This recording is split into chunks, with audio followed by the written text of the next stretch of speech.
এই যে আমরা সবাই ঈশ্বরের কাজ করছি, কিন্তু গীতা পড়েছি, পুরাণ পড়েছি, কত কিছু করেছি, কিন্তু গীতাতে যে লাস্টে বলছে, সব গীতা পুরো পড়ে টড়ে অর্জুনকে কৃষ্ণ কি বলছে জানো?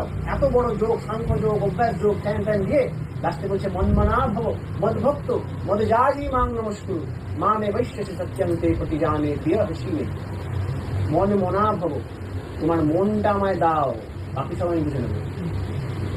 মদ ভক্ত, আমার দীক্ষা গ্রহণ করো। মদে জাজি, আমার যাজন করো। মাম নমস্কু, তারপরে আমার নমস্কার করো। তারপরে সব যোগ হবে। আপনি রামকৃষ্ণ মিশনের উপনিষদ খুলে দেখবেন, প্রথম সূচনায় দেখবেন স্বামী গম্ভীরানন্দের লেখা বলে দিয়েছেন এসব উপনিষদ পড়ো, ঠিক আছে, বাট ফার্স্টে তুমি এই প্রিন্সিপালস আনো, না হলে তোমার আন্ডারস্ট্যান্ডিং এর যে ধর্ম, তোমার যে বুঝে তুমি যাকে বুঝে রেখেছো রামায়ণ মহাভারত কীর্তন সব নষ্টের কারণ হয়ে যাবে। ভীষ্ম কম জ্ঞানী ছিল? কর্ণ কম জ্ঞানী ছিল না কম গুণী ছিল? ওদের ধ্বংসের কারণ হয়েছে, ওরা যদি জ্ঞানী না থাকতো যুদ্ধটাই হতো না। চাকু খুব ইউজফুল জিনিস, ফল কাটা যায়, সব করা যায়, আবার খুনও করা যায়। স্টিফেন লিকক বলেছে, the development of technology is like putting the sword in the hand of a child. Technology development জানো, একটা বাচ্চার হাতে তরোয়াল তুলে দেওয়া।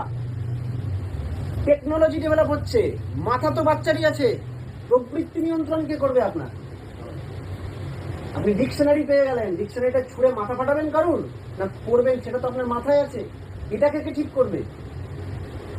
সারা গাছে স্প্রে করে করে আমি একদম বড় গার্ডেনার হয়ে গেছি, রুটে জল দিই না, কি হবে আপনার গাছের? গীতায় বলেছেন ঊর্ধ্বমূলং অধঃশাখম। এই দেহটা হচ্ছে সেরকম একটা গাছ, যেটা উল্টো গাছ। ঊর্ধ্বমূলং, যার মূলটা উপরে।